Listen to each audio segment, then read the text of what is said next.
right, and welcome. This is our first episode of the Hartsville Football Coaches Show.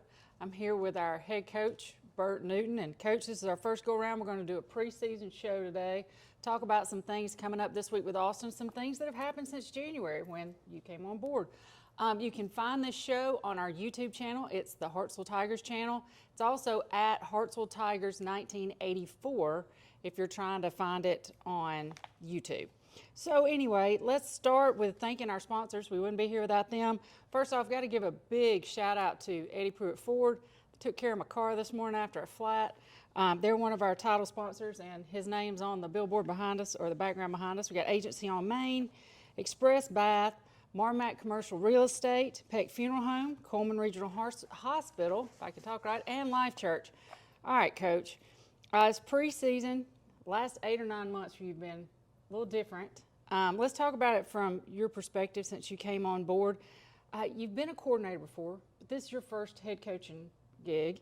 What's something that took you by surprise? What was something that you didn't expect? I would say even the hiring process. I mean, I knew that Hartsville was going to move quick and do things the right way, but when I say they wanted to move quick, as soon as Coach Moore at the end of the semester, basically, he told me the night before our Christmas party, our coach's Christmas party, and I couldn't tell anybody. And he told the staff the next morning, and so immediately after that, Dr. Cooper and Coach Miles were, said, "Hey, we want to talk with you as soon as we get our 2 weeks from him, and all the other things you got to do legally. You want to interview you." And so they called me, I guess, after exams were over with, and it was during the holidays, and said, "Hey, what's going on?" "Oh, nothing much." "Hey, we want you to come in and interview." And I went. It's like December 26th, 9 a.m. or 8 a.m. I think maybe. And I was kind of like, okay. Like, we want to quit when it was on the first board meeting. So knowing that was, they're not doing this because they want to stretch us out. They want a head coach now, and they want him when the semester starts. Mm-hmm. And then, so I interviewed with them, and it was more like a sit-down talk. And then, the next thing, is, hey, we're recommending you to be approved. The board's going to approve it. That's going to be January 2nd at, I want to say 7 a.m. because they wanted that school was starting that day. It was early kind of start deal.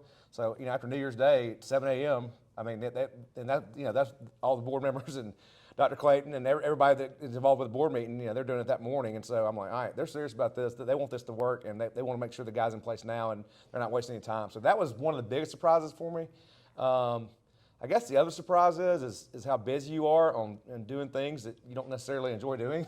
Dealing with me? No, you're great. You're great. Right. But, I've probably watched less film this summer and during spring training and during camp than I ever have, as just being defensive coordinator. But my time is, doing other things. That being said, the other surprising thing is that I've kind of been able to just watch a little bit here and there and let it go because I trust my staff so much. They're so good. So I would say those are the kind of the surprises for me. It's been great. I feel like it's been helping me grow and get out of my comfort zone. And, I've been doing the same thing for a long time. That's true. And, but I've also worked for some great head coaches and here and other places as well. And so I feel like I'm ready for the job. Awesome. I keep getting the same question over and over. And so I'm going to let you explain your answer. So if they have this question again, you can answer. It's not a hard one. It's about the schedule. Okay? First off, it was, why is our open week September the 6th? Why do we keep playing Columbia? And so from my limited knowledge of how complex scheduling is because we have a smaller region, all this other stuff, I'll let you go into that as to why we're playing, who we're playing, and when we're playing them. So we had a 6-team region in the last 4 years, which makes it difficult because that means you got to schedule 5 games. Mm-hmm. Whereas, like the schools that I was at in Birmingham, we had 8-team regions, so you have to schedule 3 games. Right. So and they're all going to be 0, 5, 10. So it makes it easy to, and then you kind of pick your own off week. In the region we're in, we have 7 teams this year, and so we had to schedule 4 games. Well, 2 were already in stone. Coach Moore already had contracts with Jackson and Woodlawn to come here twice. Okay. So that's why those games are where they are. One's week 2, one's week 5. Those are the open weeks that we had. And then Columbia's in our region. So, I mean, we're going to play, as long as we have to play everybody in our region. So we're playing them.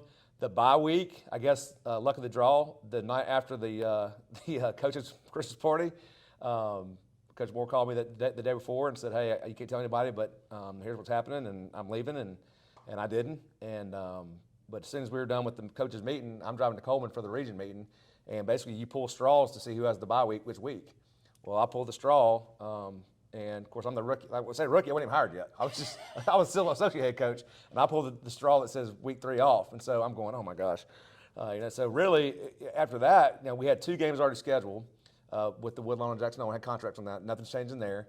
So I had to find a week 1 or a week 10 or a week 3 and take 10 off. And Mortimer Jordan at the time, Dusty Good was there, good friend of mine in coaching, and I knew a bunch of guys on the staff. And that's not a bad drive for us because it's the northernest part of Jefferson County. And I thought that we could give them a good gate. They give us a good gate, and they're pretty competitive. So got them week 10, and of course the Austin game. We're always going to play them no matter what, forever and always, because I got a feeling if we have good weather, which we're supposed to this week, there's going to be a lot of people there. And so it'll be a great gate, but it'll also be a great atmosphere when you have rivals like that. And I can't wait. Our kids can't wait. So that's kind of how the schedule came together. Do I wish we had some tougher opponents in the middle? Yes. But at the same time, if you're going to make a playoff run, which is our goal, that region stretch we have, I think it's week 6, 7, 8, 9, 10, 8, 9 in a row right there is going to be really, really tough, but that's what the playoffs are. So, get ready for it. And it'll look a little different. Usually our bye week's been later, and we kind of almost treat it as an off week. We practiced probably 3 times, but it wasn't heavy. Our bye week between Jackson and Columbia, hate to break it to you kids, our players, but might be like spring training. It might be a bloodbath. Because we got to get ready to go and be physical as all get out and be ready to go once we get to region play. So. Okay, and you walked right into my next question, which is awesome. Okay, you walked right into my next question, which is awesome. Injuries last year, they plagued us. I mean, we were a virtual mash unit at Gadsden. Yep. We were on our 4th quarterback. You get the picture. So was that just bad luck? Or were there some conditioning things that you've changed? Or, I know you thought about it. Yep. So, I think it's bad luck. I think, we do all the injury prevention stuff. Like we once or twice a week, we do an ACL kind of prevention exercise with bands. We put a heavy emphasis on shoulder stabilization. In fact, every one of our summer workouts has a routine where we do some kind of overhead lift. To try to make sure that we're stabilizing that shoulder, because that was the deal with the quarterbacks. Besides the ACL with Landon, it was AC dislocation, that type of deal. So yeah, obviously we addressed it, but we were doing that anyway. So I've always felt like when you get those injuries, it always comes in like a rash. It's never just one, and it's always like it just piles on and piles on. And luckily, to our kids' credit and our staff's credit, and the team we had last year, we fought through it. I mean, nobody knew Noah Lee had a separate. I feel like that Athens figured it out second half of that game, but that really happened, a whole lot earlier than that. And then, and so then they start loading up the box, and it changes everything. And Decatur, I thought we were a better football team then, but they knew that we couldn't throw it, that we were faking, and so we were faking it to make it, and they loaded up the box, and so that became a really, really tight game. And luckily we had some big plays to kind of turn that thing around and get the win. But and then we went into a whole different mode. We moved Peyton Steele over from off defense to offense, and became literally we're going to run down your throat team, and a little bit of play action off of it and pop passes, and said here's how we're going to live because we can't survive any other way. And even against Gadsden in the playoffs, we almost won the game on pure with literally no quarterbacks, the 14 running back, and still almost had a chance to win the game. Mm-hmm. So I thought it was sometimes you look at the season, well, they were 8-3. That might have been a better coaching job than the year before when we lost in the quarterfinals. So it's kind of a mix there. And those kids' effort was so good. And also Porter was banged up. We set him in the Decatur game. We had it wasn't just the quarterbacks and running backs. It was a bunch of people. Right. All right, we're going to take a quick break. You're coming right back with the Hartselle Football Coaches Show.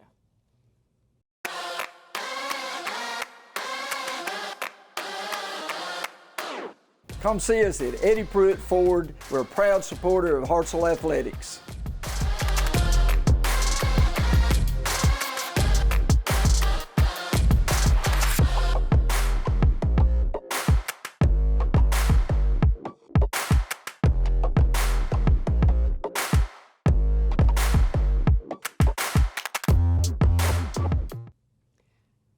right, we're back with the Hartsville Football Coaches Show, and lucky you, Porter Simmons. Coach, I said, Coach, do you want me to talk to a player? And he said, call Porter. I mean, he didn't even skip a beat, so you didn't even get to play a game. We don't get to talk about playing. We got to talk about off season with you because you got voluntold. So here you are, and it's going to be okay. Porter's a senior. He's a defensive end, and I mean, just to be honest, Pure Game called you the dude. Okay, you're on our schedule. You're getting recruited by D1 program. So let's look back at this time last year, this time this year. What's different? Nothing's really different. I mean, other than like publicity. Gosh. Keep going, you're good. The publicity's different. Yeah, publicity stuff's different. But like, other than that, like as a team and as like the way we work and stuff, it's all still the same. Okay, so you're not getting the phone calls and the letters and all that I stuff. mean, yeah, you get that stuff, but I mean, right now, like at this time, that's not what I'm really worried about at all. I mean, it's the season right now. Awesome. Okay, now what have you done this summer to improve your game? I mean, you were good, but you always want to get better, right? Yeah, going hard in the weight room and just going hard at practice all the time. Like, just always trying to get better, not taking like time, trying not to take no time off. Like, always trying to get better at what you're doing. Okay, I'm gonna get sappy. If you could think of either a parent or a coach or a teacher, somebody that helped you, who was it and how did they? What could you say to them? A thank you for. Definitely my dad. I mean, that'd be the first person that come to mind because he's like, I mean, tells me I can do whatever I want to do. I mean, it's just how hard do I want to work for it, really. That's awesome. All right, now we're going to go to all my players of the game are going to get these. So this is rapid fire. You're just going to give me the name of a player when I give you a scenario. Weight room dog. First and last name. Jaden Shekel. Jaden Shekel, all right. Worst music taste. Worst music taste? No Lee. Best motivator. Who's going to get in your face and make you go? Best motivator. I'd have to say no Lee on that one too. Okay. Who's coming to get you when your car breaks down? Brady Holt or No Pen. Okay. And then who would you let date your sister? None of them. All right, we'll be right back. You're watching the Hartsville Football Coaches Show.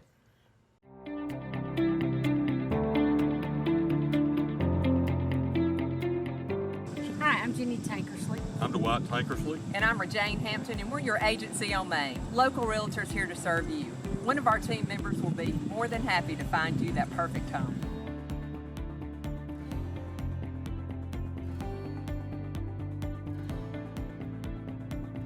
Go Tigers!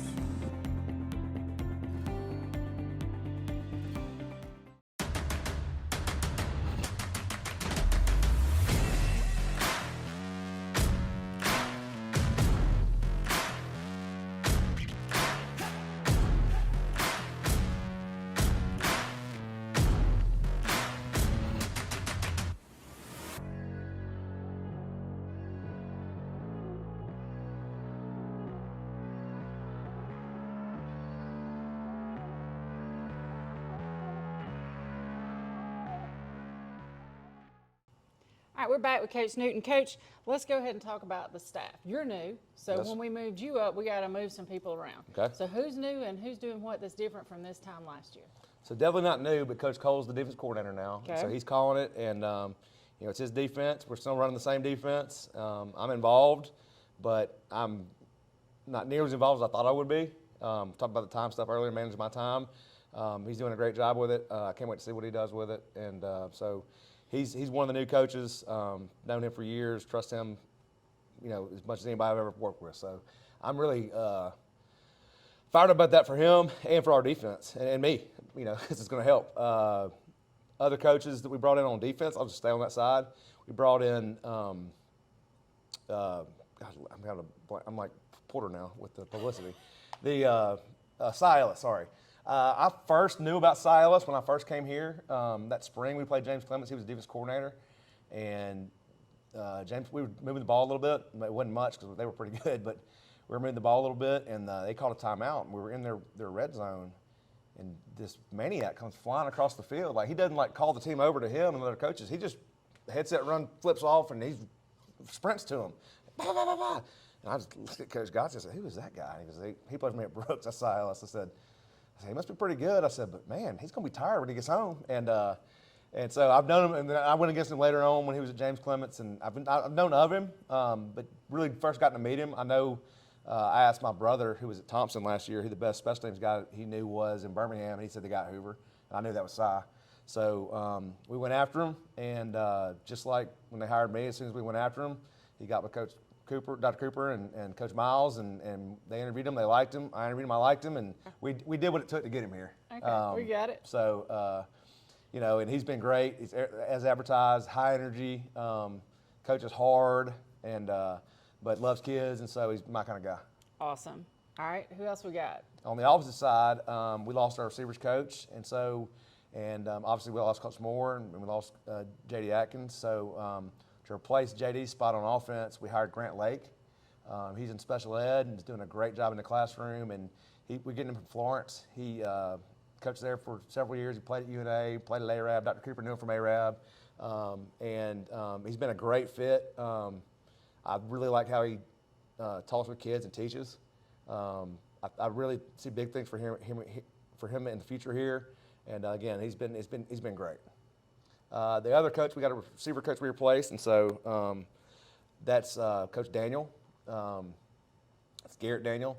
He was the academic All-American quarterback for Huntington the last 2 years. Obviously he's a classroom guy too. He's in history and he's doing well there, and he's young. But I think it's good to have some young guys. It's me and your brother, now the old men on the staff, and Coach Cole. And so it's good to have some young guys that can relate and actually know what they're talking about when it comes to music and pop culture and everything else that goes with it. And so he's doing a great job. He's killing it. I'm very impressed with how quickly he's picked up, because we didn't hire him until about 2 weeks ago.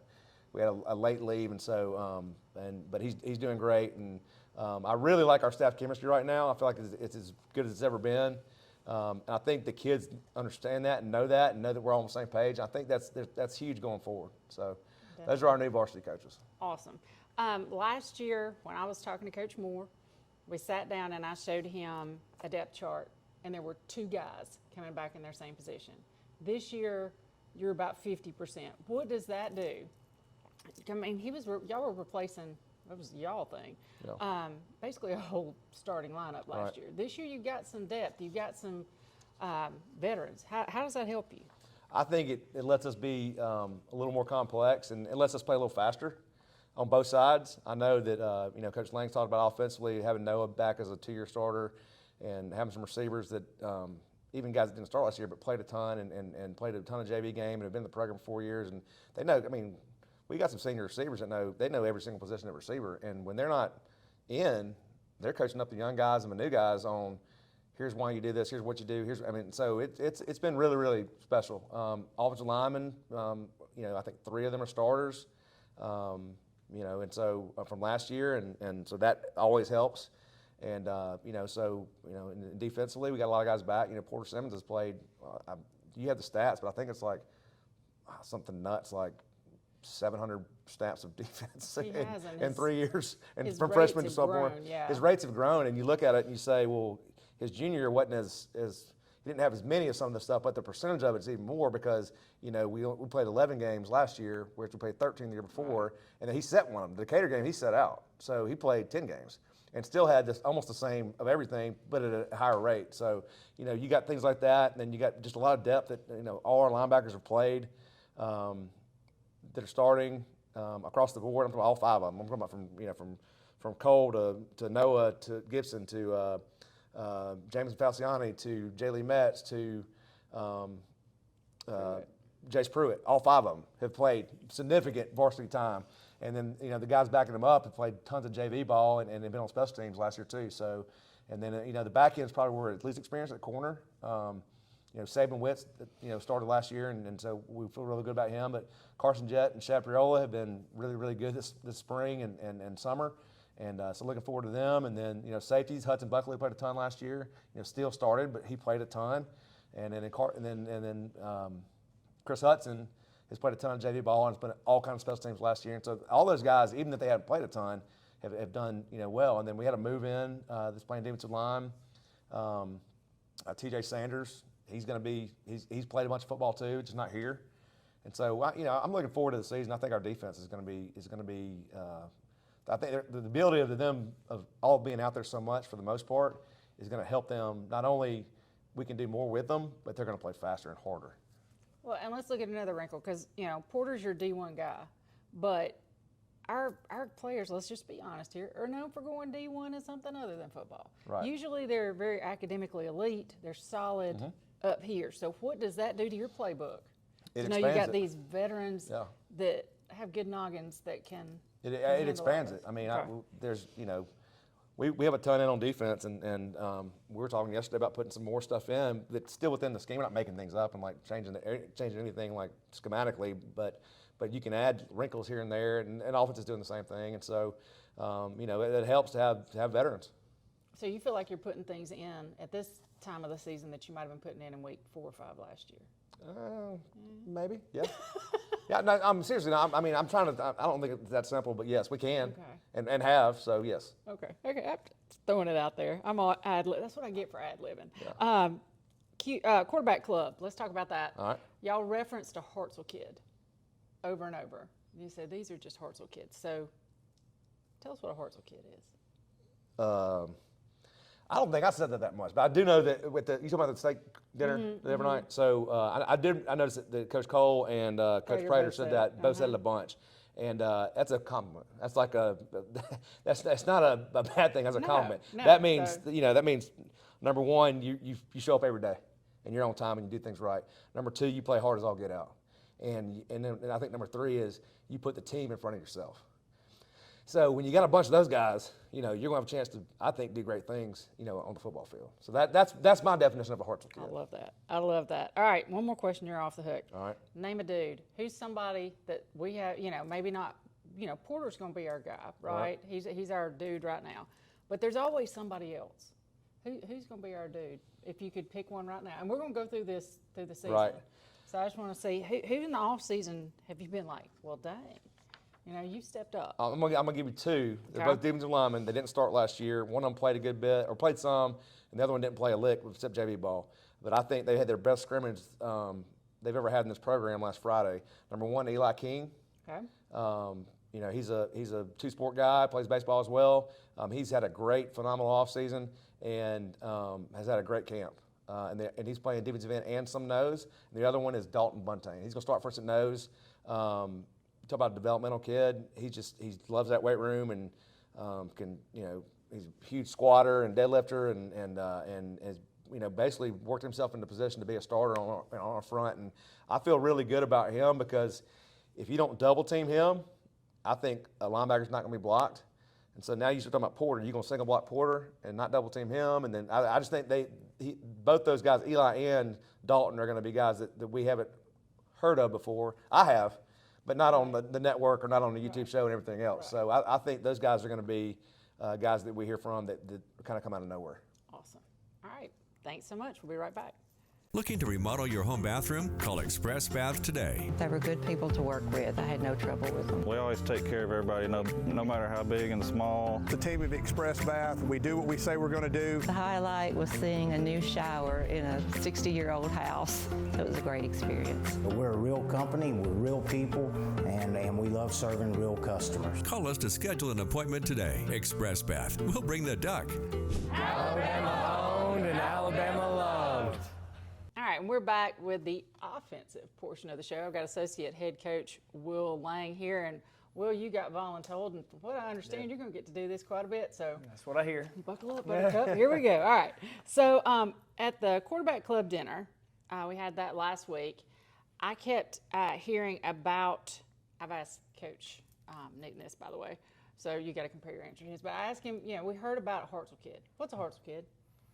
Oh, they're it's kids that do everything right. It's kids that show up every day, and what I like to say is that they just do winning things. Like the everyday habits are winning things that they do, and it just you watch them play a game, and you're like, how did they figure it out? They're going up against 300-pounders or whatever it may be, or maybe they got a cover guy that should cover them, but they don't, and their daily habits kind of just help them on Friday nights kind of figure it out. And to me, it's just they just do winning things day in, day out. That's awesome. Okay, and back to, I'm referencing this dinner a lot, but Coach Prater got up and was speaking about the offense, and he said this is the first time since 2020 that you have a returning starting quarterback. That's true. You're part of the offensive coordinator team, so how does that help you guys? And can you talk about Noah after that? Yeah, it's been interesting, of course, the last couple of years trying to, every year new faces out there. Now, with that being said, pretty much all of them have played a different position when they were a junior. So a lot of them played receiver. Some of them played, like Jack played fullback a little bit and receiver. And all of them have played special teams at some point. So they're getting varsity reps, seeing the speed of the game. It's just they have that 1 year to shine as a quarterback. And I've talked with the quarterbacks now about how special Noah's kind of the last quarterback when I was just a quarterback coach. And so I got after him now, and I'm really proud of how that group, which him being the last one, kind of pushed each other, and to be honest, they kind of lifted everybody in the room because they all were trying to do everything perfect. And so the guys now, I'm trying to push for them to have that same type mentality. And but it is definitely nice to have them back for a year, and it helps us grow the playbook and do a lot more. We're like Coach Prater said this at the meeting. We're like week 5 compared to last year as far as just simple knowledge of the game, and so that in and of itself is nice. And as far as Noah goes, I mean, he is literally everything that you would want as a coach. He's one of the most coachable kids I've ever had, if not the most coachable kid. He listens to you when you're coaching him, but he also has a fire about him that I love. And when he was young, it was a lot of times an emotional, like, hey, look, we got to rein this in. Well, he's done a pretty good job of reining it in now as a senior, and he did last year as well. And now it's just a competitive edge to him, which our offense feeds off of. And so I think he's got a big year ahead. That's awesome. And you were talking about depth, and you alluded to it a little bit. We have kind of, or it looked to me like you guys were kind of working with a slide puzzle because of a lack of depth. Especially, I mean, let's go back to Gadsden last year. Your quarterback was your linebacker. You were on your 4th string running back. Receivers were getting pulled from here and there. A guy who may not have done this last week's doing it this week. You understand what I'm talking about. Yeah, you had to be absolutely. a creative coach, which is great for you guys in growing. No, it was not a whole lot of fun, but we figured it out. All right, so how are those coaches meetings and player meetings different this year? And how are you using that depth? And, you got to talk about guys who, back then you had a few guys, everybody's getting playing time because you didn't have anybody healthy. Right. So how do y'all manage all that? It's definitely different, but it's a good problem to have, being on this side of it. Last year, I mean, we truly just had to figure it out. And I've said this to people, like, I'm really proud of the receiver group because once Noah went down, like, they came into work every day and you never heard them complain, but they knew that they were going to be limited with their options in a game. Like, we may throw it maybe 10 times. And so, but they had a good attitude about it, and they still got better, and they Coach, we'll do whatever we got to do to win. And, I'm really proud that they didn't just throw in the towel and become selfish. Now on this side where we actually have some depth and we're having some personnel packaging, that's what we do is we try to figure out, all right, this kid may be in the boundary a lot, but let's try to move him to the field to where he can have an advantage. And we try to, move them around and get them matchups on certain defenders that they can win on. And when you just have 3 guys, they just got to go out there and play, and it is what it is. But now that you have 5, 6 guys that can roll in, it can be a headache trying to figure out, how do they know everything, or do they know everything? However, it's fun trying to put them in the right spot. That's the creative part that I like. All right, now who's in charge? You're in the box during a ball game. Yes. And we know Coach Prater is Coach Pratering. So who is going to be our personnel wrangler? Coach Tiffin is going to, his role will probably grow a little bit. So the past couple of years, it was just quarterbacks. So he would take them and put them on iPads and talk with just the quarterback. So now he's probably going to have to really do the entire offense, skill guys. So Coach Prater handles the box guys. The skill guys will probably be Coach Tiffin and also Coach Daniel. Coach Daniel's learning really, really fast. He had to because he got here so late. but he's done a heck of a job since he's got here. So, his knowledge base of the offense is growing as well. I think I think between the two of them, they'll be able to handle the skill guys and allow me to stay in the box. And for that, I'm very happy. All right, I got one more question. I asked Coach Newton this. Who's your dude? We've talked about Noah, but let's take Noah. We love you, Noah Lee, but we're going to take you out of the picture here. Who's our guy that we're not talking about right now that, let's say we come in week 8, that you're going to be like, we talked about him. We should have been watching.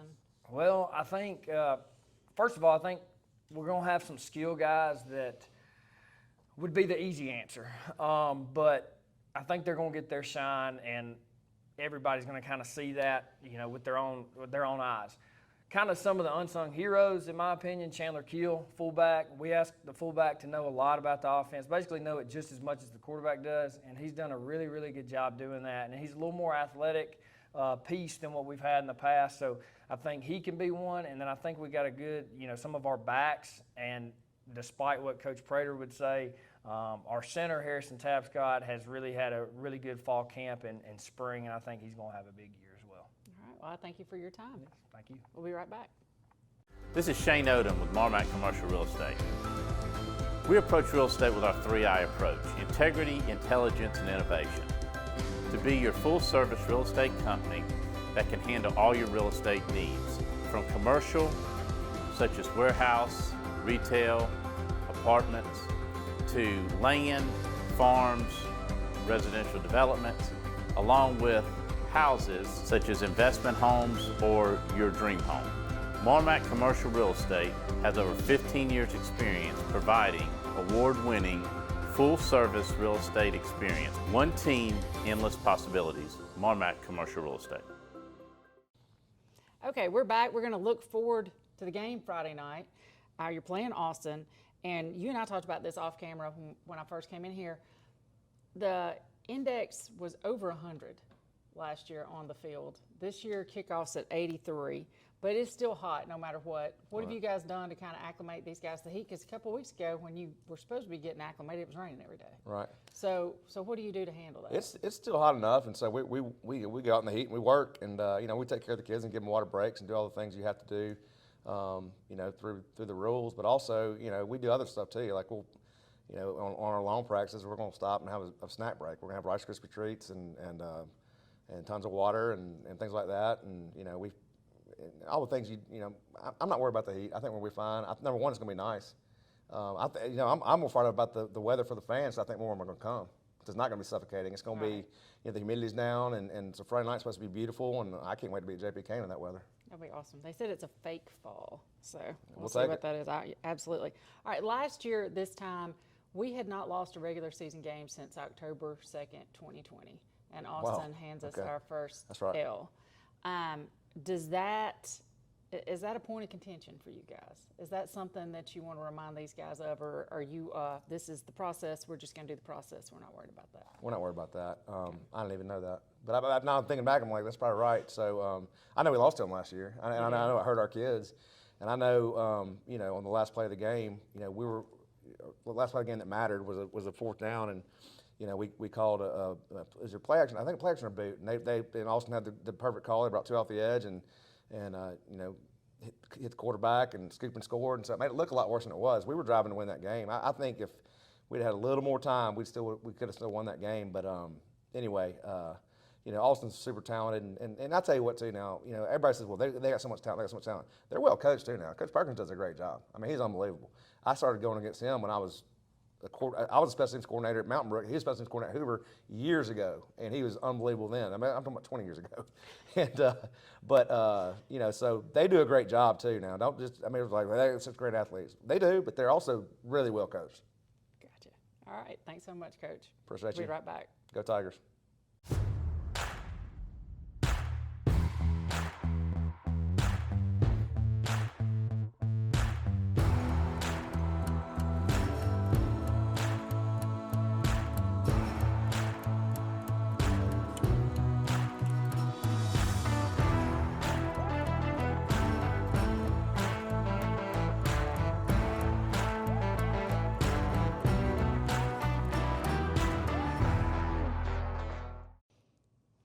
and this week in Hartsville High Athletics, we don't have any events on Wednesday, but on Thursday, everything kicks up when volleyball is going to host Addison. That's kind of a tradition.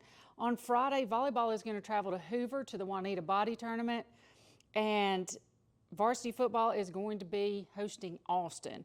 On Saturday, volleyball's back in Hoover, and cross country is going to be in Florence. On next Monday, we kick up night and JV football. They're going to go to Austin. And then on Tuesday, volleyball is going to travel to Coleman. That's this week in Hartsville High Athletics.